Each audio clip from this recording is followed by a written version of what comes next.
started. My name is Rose. I'm here today to talk about third-party risk management.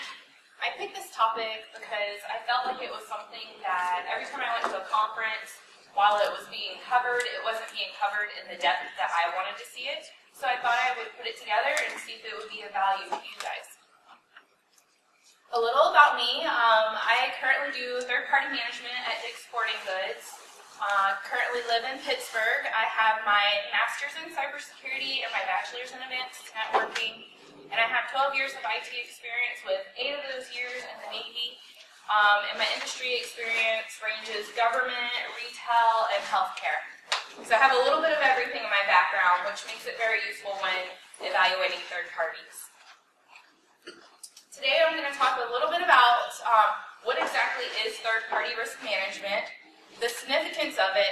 I'm going to do a quick case study. We're going to look at the vendor and risk assessment life cycles, lessons that I have learned while doing this, and the future of TPM.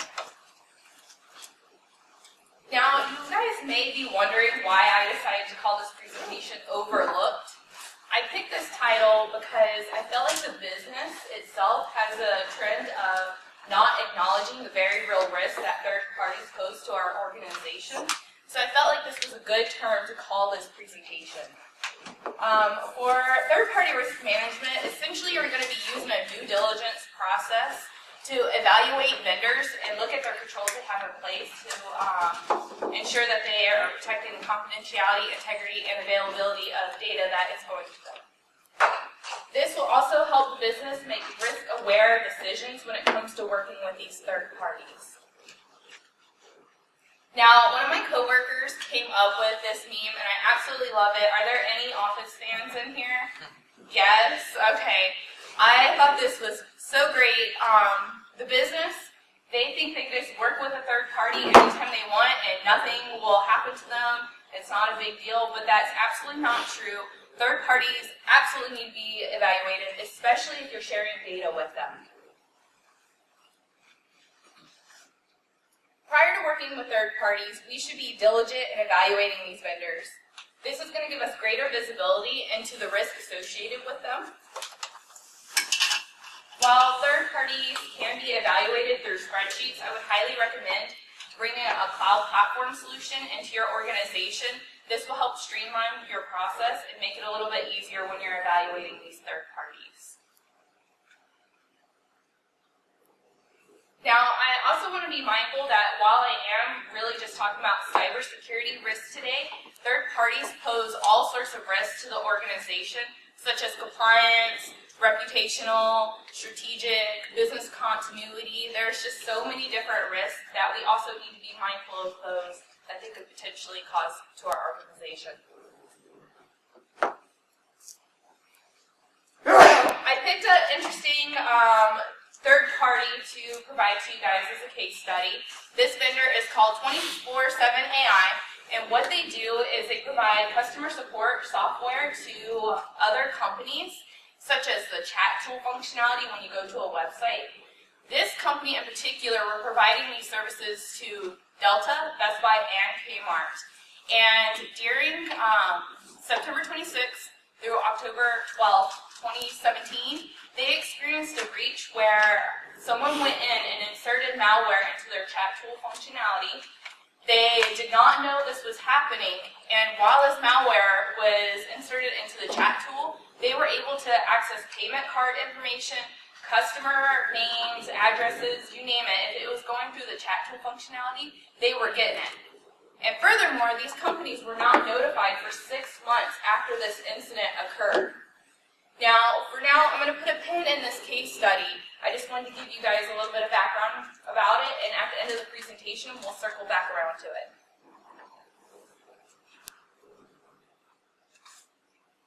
At a quick view, the life cycle of a vendor should go through these 6 phases: governance, planning, due diligence, contract negotiation, ongoing monitoring, and termination.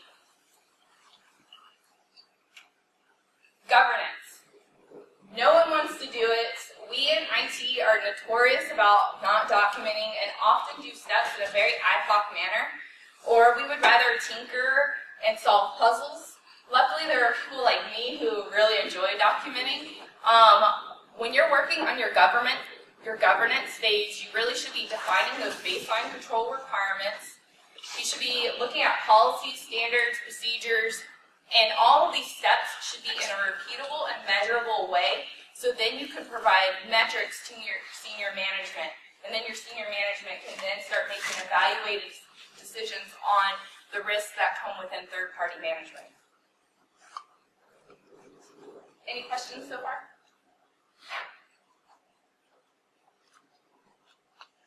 Next comes the planning phase. This is when non-merge procurement or whatever team is going to be reaching out to these vendors to see who they can bring on board. When going through the RFP process, you could also be incorporating security questions just to get a general idea before they do the actual risk assessment. But overall, we're not too involved in this step. The step that we're really going to be involved in is the due diligence step. Now, the due diligence step is where I definitely live. It's where the risk assessments are being done. We're defining what the scope of services that they're going to be providing. We're looking at independent certifications and attestations and any issues that are coming up or being communicated with the business. Now, we're going to jump from the vendor life cycle and jump into the risk assessment life cycle, because with third-party management, it may seem very like step, and you're done, but there's processes within processes that eventually all this information is going to come back up to the top. So with that, the risk assessment lifecycle should look at the scope, should do the risk assessment, any findings, remediation, risk assessments, and the scorecard. When doing a third-party risk assessment, it is essential that before you do anything, you understand the scope of services that this vendor will be providing to your organization. You need to know what type of data they're going to be exchanging. You need to know if this vendor is going to need remote access into your environment. You need to know if they're going to be providing SaaS functionalities. And you need to know if this vendor is going to store, transmit, and or process any of your data. This is really important because when you start evaluating your risk assessment, you'll get a better idea of why they're maybe marking answers a certain way. So the purpose of the risk assessment is to evaluate the overall security posture that this third party has. You want to have a standardized questionnaire that you can use for all of your third parties. And another aspect that you want to do is validate responses using independent certifications or attestations.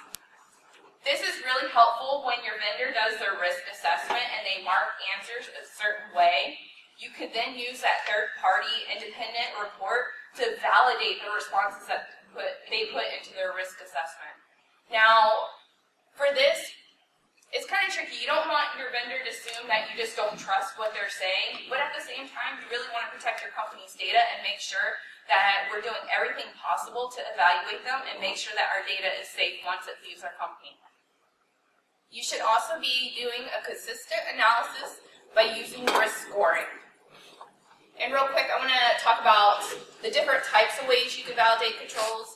You can use a SOC 2 Type 2 report. You can use an AOC if they're a PCI vendor. You can request certain artifacts. You can request their policies, any of their vulnerability scans.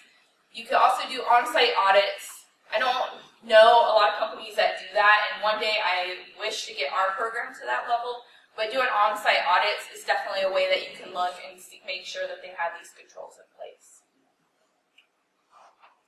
Now, when you're building a standardized questionnaire for the risk assessments, in my experience, these are the domains that I like to cover because this is going to give you a very good idea of how comprehensive their security program is. So you want to make sure they have governance established, that they have a foundation for their security program. You want to make sure that they have risk management in place and that they understand the risk in their environment and they understand their risk tolerance. Compliance, you want to make sure that they understand what kind of regulatory requirements they have and are they putting these into place. Vulnerability management, are they scanning on a regular basis? Data protection, are they protecting data throughout its life cycle at rest, in motion, and transit? Identity and access management. Are they making sure their users have the right access? They have least privilege. They have account requirements, passport requirements. Threat management. Are they looking for threat actors and are they acting appropriately? Incident response and business continuity. Do they have a way to respond and recover if an incident happens? And finally, security awareness. Because security awareness, if you don't have that in place in your organization, your users are possibly doing stuff that they really should not be doing. All of these are going to funnel up into a very comprehensive risk assessment. It just depends on what areas your company really wants to target whenever you're doing your risk assessment. And don't think that this will cause your risk assessment to be super long. You could get this done within probably 50 to 55 questions, depending on how granular you want to be. You also want to do risk scoring. Risk scoring, each question should be assigned a risk level. This should be done in a way that everybody in your organization agrees that these certain questions are the same risk. These questions should then be weighted to give an overall risk score to the vendor. If you have a cloud platform, this is very handy and useful, and you just build it straight into your cloud platform. If you're doing it manually and you're using spreadsheets, you can still do it. It's just a little more time consuming per vendor. For us, at our organization, we use a cloud platform, so the second that our vendors complete the assessment, we know their score in real time, so there's no extra legwork that needs to be done. All of the work was really done up front whenever we built it. And we also decided, this is a little bit different, we decided that the business would understand better if we gave the vendors a grade versus showing a score. So you'll see on the bottom graph, we gave A, B, C, D, and F because we thought the business would have an easier time understanding letter grades and how well their vendor did during the risk assessment versus trying to explain to them what high meant versus very high. So now they see, oh, my vendor got a D. Okay, well, they didn't do so well against my vendor got an A. Any questions? So once the risk assessment is done, the first thing that you really should do is communicate these issues to the business. The business needs to understand all of the findings that come out, and it's really important as being in security that we explain these risks in a way that the business will understand. The business will not understand, oh, this vendor does not have an incident response plan in place. We need to explain it a little bit better because to us in security that means something different. It means they don't understand if an incident were to happen, they don't understand how to respond, who to contact, all those steps that they should be taking in case an incident happens. The business isn't going to understand that. So it's our responsibility to make sure we explain that in a way that they are going to understand. Now, if you're really lucky, you'll be able to push back on your vendor and have them remediate any issues that were found. It really depends on just how badly they want the business with your company if they're going to put these changes into place. For little things, it's probably easy to get them to put it into place, but if they need to do something that's going to require a huge lift, like they don't have a SIM, then that maybe you won't be able to get them to fix it. And anything that they do not fix, there definitely needs to be a risk assessment put into place. Findings that cannot be remediated should be documented. This document should be consistent across every avenue. It should have risk, score, the reason why the business is accepting it, and all of these risks should roll up to enterprise risk management. Now, really important, I also want to say that it's not security's responsibility to accept any of these risks. If a risk comes out of a risk assessment, you should absolutely be pushing that back onto the business and the business VP to accept the responsibility for that risk associated with the vendor. We're here to advise them, not approve risk from third parties. Next is the scorecard. The scorecard is just a one-page document that you can give to the business. It's kind of like a report card for their vendor, how the vendor did, what kind of risks that they have, the overall score, and if there was any risk acceptance for any of the findings. What we're doing at our organization too is rolling the scorecard into the contract. And so that way the vendor has a very good idea of, the business has a very good idea how the vendor did, and it's documented within a contract, but the vendor gets their own form of a scorecard that shows all of their answers. It doesn't tell them how they scored, but there's a document of their responses, so if something were to happen, we can always refer back to that document and say, you said you had this in place if something were to happen. Contract negotiation. Now this is where we're pretty much going to follow back out of the process. Contract negotiation is done with legal. They're going to be reviewing and finalizing any contracts with the vendor. This is also where any issues that came up, you can be using the contract as a way to get these issues remediated. Ongoing monitoring. All right, here we go. Back into our part of the risk assessments.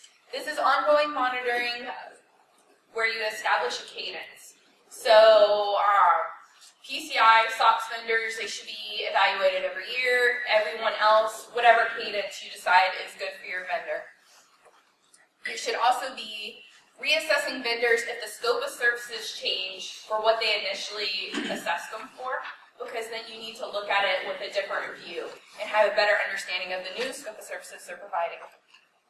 Also, if a security breach or any other issues occur, then you absolutely need to be doing another risk assessment.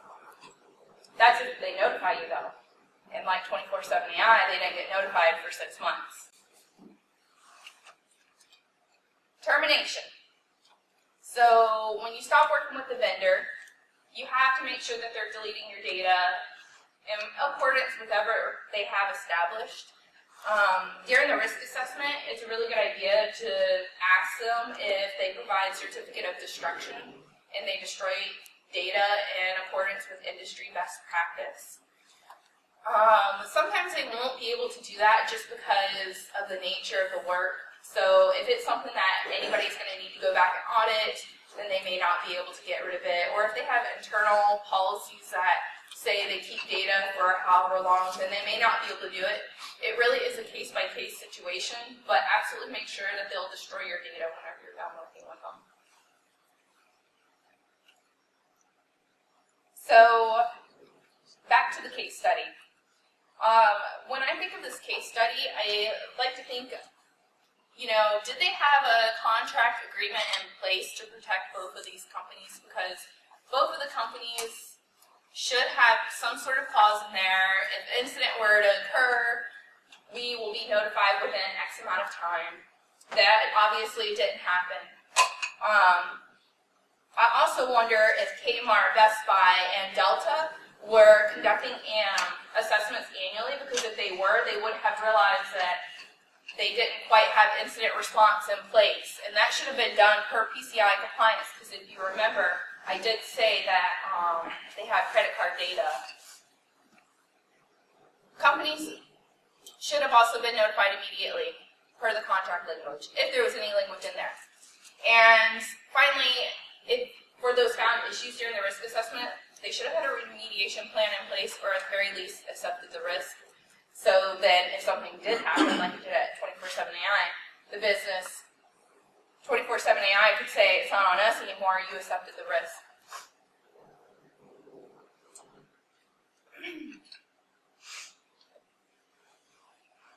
So I wanted to cover some lessons learned that I've personally gathered while doing third-party risk management. The first one is user acceptance testing. This is really important if you're going to have a cloud platform. You want to work with your business partners and any stakeholders that are going to be involved with the cloud platform, because they're going to provide you a different view other than what we typically see in security. And we want to make sure that we're showing that we value their opinions and building a very good relationship with them. Not only that, sometimes you could be building what you think is the best cloud platform ever, and your users get in there, and they just don't understand what they should be doing. It's not very user-friendly. So it's really important that you're making sure that you do that.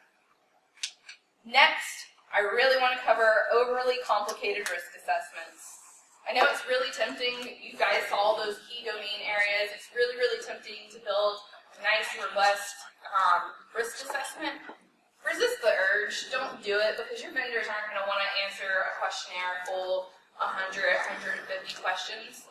Ask the questions that are important to your organization. Sit down with as a group and figure out what matters to you. What are you concerned about? Because I know I personally would not want to answer a questionnaire for 150, 200 questions. That's why ours is tailored down to about 50 to 55. So our vendors, they could get in there a little bit more easily and answer the risk assessment. All right, last but not least, with my lessons learned is communicating with the business. All stakeholders involved in third-party management. You're not going to have a successful program if you're not communicating to the organization, if they don't have an understanding of what you're doing, if you're not building those good relationships, because we can have a program in place all day long, but unless the business is actually utilizing that program, we're never going to be able to evaluate the third-party risk. So communication is key.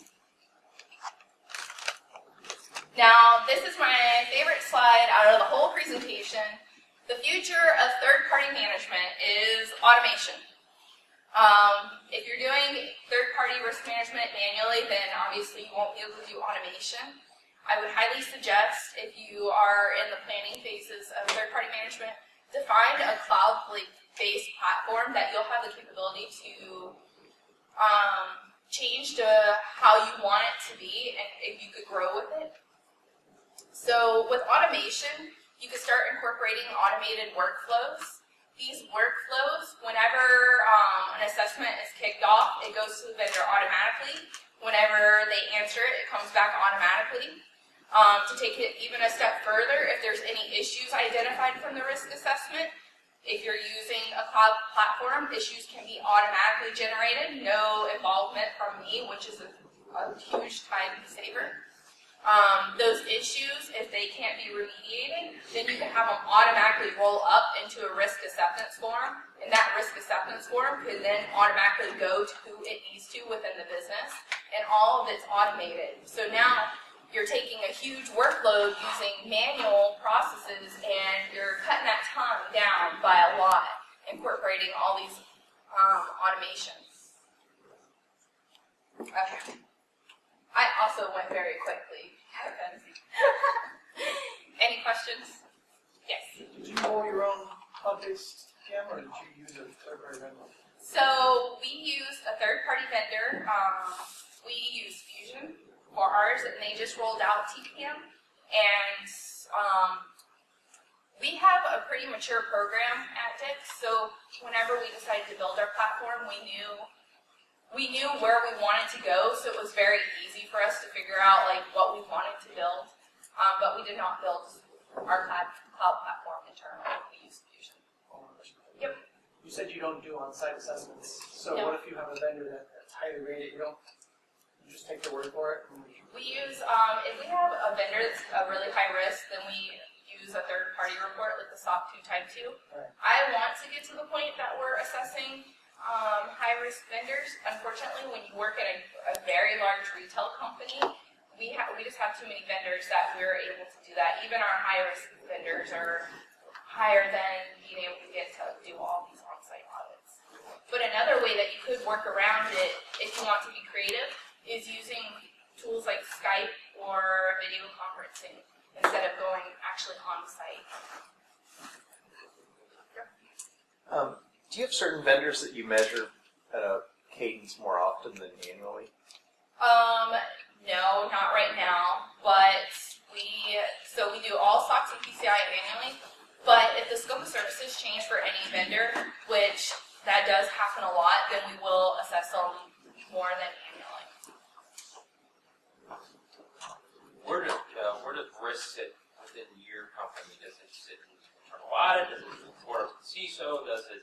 What's your structure? Our structure is we have a GRC team where this sits, and it reports up to our CISO. And then obviously we're audited by it, internal audit, to make sure that So a lot of larger organizations, rather than going through the process of filling out the questionnaires, just want to be able to submit their SOC 2, their AOC, any of that kind of stuff. Obviously, it's up to the organization if they feel that's sufficient or not, but with an organization the scale and the size of yours, how do you guys handle that when the vendors push back and say this answers it all?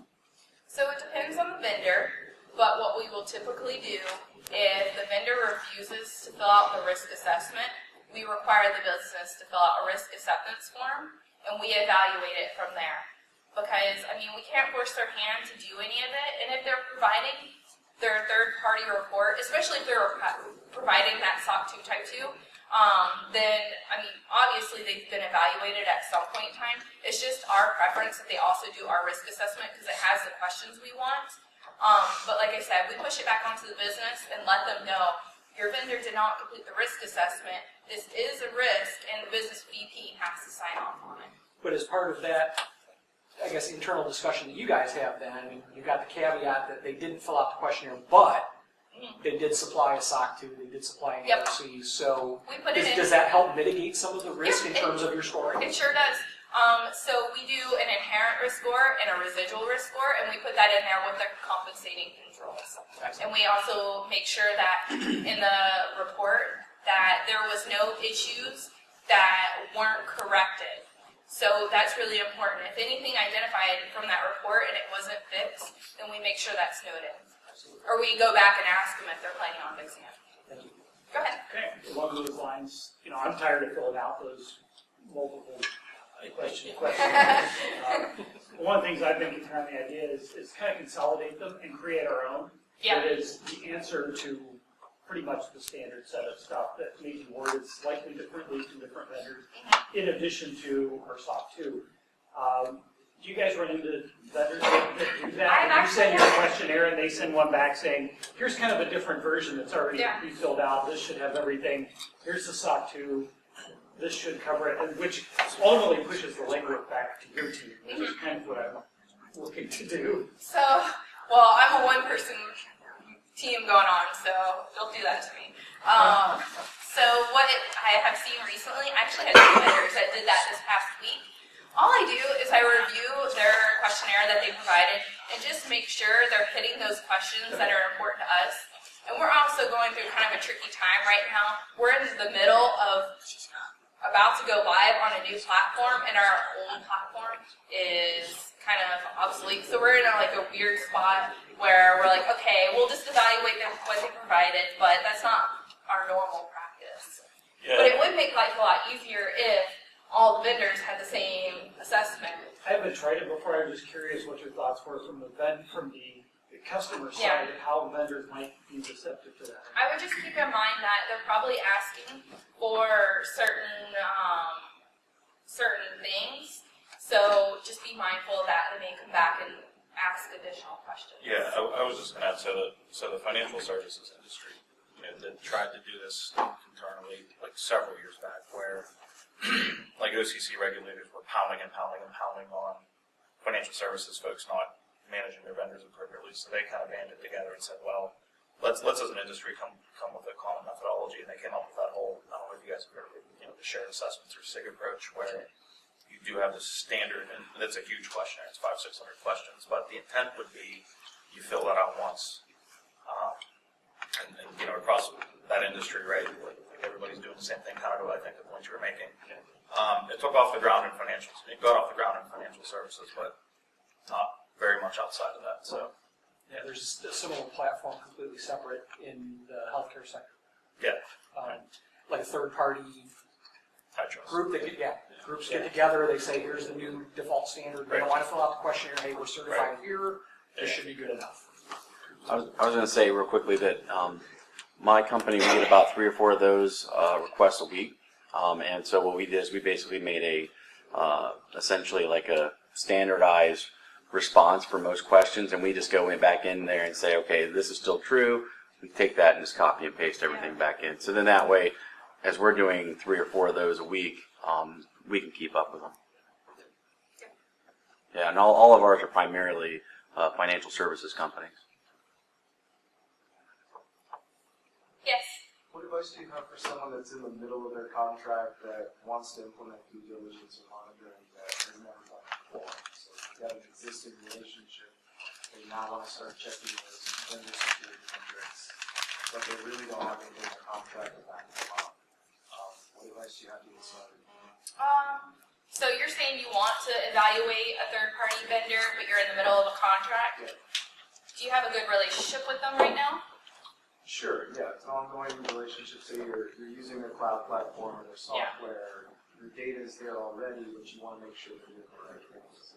I would just tell them that you're implementing a process internally and that as part of that new process implementation, you're evaluating all the vendors to get them to like a standardized baseline to figure out the risks and approach it from that way instead of making it seem like maybe you don't trust them or anything like that. Just say that you're implementing a new process and that you're doing this for all vendors. And so that way, you know, you're putting that process in place and they don't feel like you just don't trust them.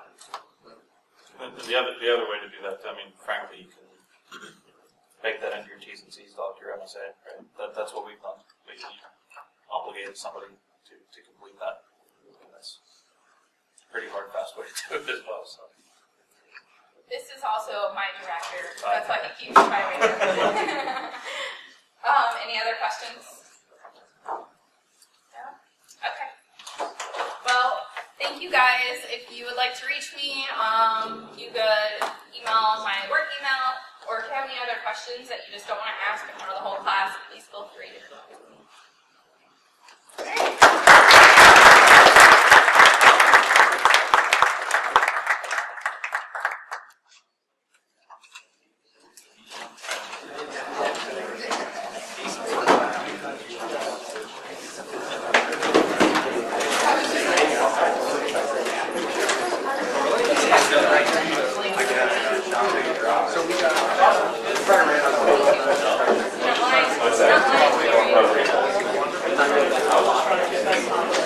I know.